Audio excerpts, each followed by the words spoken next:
Hi student, we will talk about the 12th mathematics chapter number 4 inverse trigonometry function. Example 4.14 if cot inverse of 1 by 7 equal to theta, find the value of cos theta கேக்குறாங்க. இது ஒரு முக்கியமான question. எக்ஸாமுக்கு it is possible வரக்கூடிய question. அது unit டெஸ்ட்க்கு வரதுக்கான possibility இருக்கு. So நம்ம என்ன கொடுத்திருக்கான்னு பாத்தீங்கன்னா சொல்யூஷன்ல cot inverse of 1 by 7 equal to theta அப்படின்னு கொடுத்துட்டாங்க. ஸோ நம்ம என்ன பண்ணுறோம்னா இது எந்த சைடு எடுத்துகிட்டு போயிடலாம். அப்போ ஸோ நமக்கு என்ன ஆகும் 1 by 7 equal to ஸோ இது பார்த்தீங்கன்னா cot theta அப்படின்னு வந்துடும். இதுக்கு நமக்கு ஃபார்முலா இருக்குது. ஒரு ரைட் ஆங்கிள் ட்ரையாங்கிள்லாம் ஃபார்ம் பண்ணிக்கிறோம். ஸோ ஒரு ரைட் ஆங்கிள் ட்ரையாங்கிள்லாம் ஃபார்ம் பண்ணி ஸோ ரைட் ஆங்கிள் ட்ரையாங்கிளை ஃபார்ம் பண்ணால் இது கண்டிப்பாக 90 டிகிரியாக இருக்கும். இது ஏ, இது வந்து பி, இது சி எடுத்துட்டிங்கன்னா இதை டீட்டா அசம்ஷன் பண்ணிக்கலாம். சரிங்களா? டீட்டாவுக்கு வந்து எதிராகிறது பார்த்தீங்கன்னா த ஸ்டேட் ஆப்போசிட் சைன் சொல்லுவாங்க. இது ஆப்போசிட் சைன் சொல்லுவாங்க. இது அட்ஜசன்ட் சைன் சொல்லுவாங்க. இது பார்த்தீங்கன்னா ஹைபாட்டினஸ் அப்படின்னு சொல்லுவாங்க. இப்போ பார்த்தீங்கன்னா ஸோ நமக்கு God theta equal to 1 by 7 இருக்கு. ஸோ இதில் பார்த்தீங்கன்னா ஸோ நமக்கு என்ன ஃபார்முலானா 1 by 7. So adjacent side by adjacent divided by opposite. So இதுதான் வந்து காட்டுடைய ஃபார்முலா. ஸோ சைனு, காசு, டேனு, காட்டு, கொசிகன், சீக்கன் இதுக்கெல்லாம் ரைட் ஹேண்ட் ட்ரையாங்கிளில் ஒரு ஃபார்முலா இருக்குது. அப்போ காட் தீட்டா ஈக்குவல் டு பார்த்தீங்கன்னா adjacent சைடு பார்த்தீங்கன்னா இது 1. ஸோ இந்த பார்த்தீங்கன்னா 1, அதாவது இந்த சைடு எல்லாமே பார்த்தீங்கன்னா நமக்கு என்ன கொடுத்துட்டாங்க, அதாவது 1 கொடுத்துட்டாங்க. ஆப்போசிட் சைடு பார்த்தீங்கன்னா நமக்கு வந்து 7 கொடுத்துட்டாங்க. இது எல்லாமே 7 கொடுத்துட்டாங்க. தென் ஃபைண்ட் வந்து ஹைபாட்னஸ் நம்ம எடுத்துக்கிறோம். ஸோ இன் பார்த்தீங்கன்னா in right angle triangle so angle ட்ரையாங்கிளில் ரைட் ஆங்கிள் ட்ரையாங்கிளில் பார்த்தீங்கன்னா சார் நமக்கு என்ன எழுதலாம் அப்படின்னு பார்த்தீங்கன்னா இது பெரிய சைடு அப்படின்னா AC square equal to so நம்ம என்ன பண்ணலாம்னா அடுத்த ரெண்டு சைடு இது ரைட் ஆங்கிள் ட்ரையாங்கிள்னா தட்ஸ் பித்தாகரஸ் தியரம்.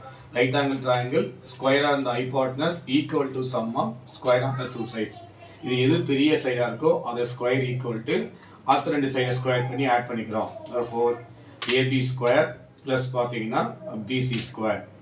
ஸோ இதுதான் வந்து பார்த்தீங்கன்னா இதோட ரைட் ஆங்கிள் ட்ரையாங்கிளுடைய formula. So AC square equal to AB square plus BC square இருக்கு. ஸோ நெக்ஸ்ட் நம்ம என்னது ஏசி தான் கண்டுபிடிக்கணும் இல்லையா? அப்போ ஏசி ஸ்கொயர் ஈக்குவல் டு ஏபியினுடைய வேல்யூ பார்த்தீங்கன்னா நம்ம கொடுத்துட்டாங்க. ஏபி ஈக்குவல் டு வந்து 7. அப்போ 7 ஸ்கொயர் எழுதிக்கிறோம். ப்ளஸ் பிசி வேல்யூ பார்த்தீங்கன்னா நமக்கு 1 கொடுத்துட்டாங்க. 1 ஸ்கொயர்னு எழுதிக்கிறோம். 1 ஸ்கொயர்.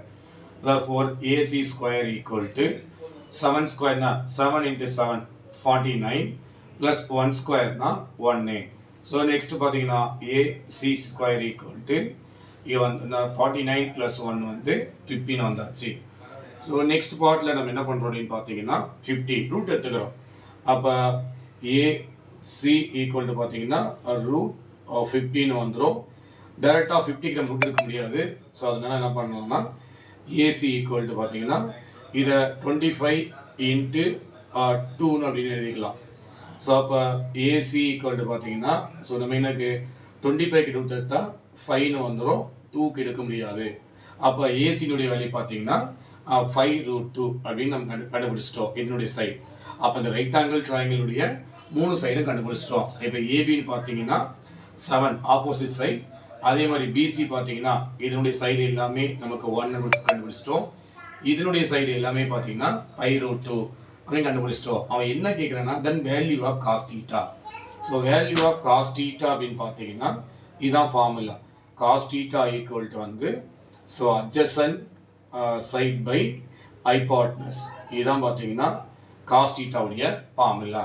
அப்போ காஸ் தீட்டாவுடைய ஃபார்முலா பார்த்தீங்கன்னா ஸோ நம்ம என்னன்னா adjacent divided by hypotenuse. அப்போ cos theta equal to so நம்ம என்னது இந்த ரைட் ஆங்கிள் ட்ரையாங்கிளை பார்த்துடலாம். அப்போ வந்து பார்த்தீங்கன்னா ஸோ adjacent சைட் பார்த்தீங்கன்னா 1 இருக்கு, டிவைட் பை ஹைபாட்னஸ் பார்த்தீங்கன்னா 5√2. இதுதான் பார்த்தீங்கன்னா இதனுடைய வேல்யூ. அவன் அதான் கேட்குறான். therefore cos theta உடைய வேல்யூ பார்த்தீங்கன்னா therefore cos theta equal to 1 divided by 5 root 2. So இதான் பார்த்தீங்கன்னா cos theta. ஸோ அதே மாதிரி என்ன பண்ணுறோம், அடுத்த சம்மும் இந்த மாதிரி தான் போடணும். ஸோ இந்த வீடியோ பிடிச்சா சப்ஸ்கிரைப் பண்ணுங்கள், ஷேர் பண்ணுங்கள், அடுத்த வீடியோவில் பார்க்கலாம். தேங்க்யூ.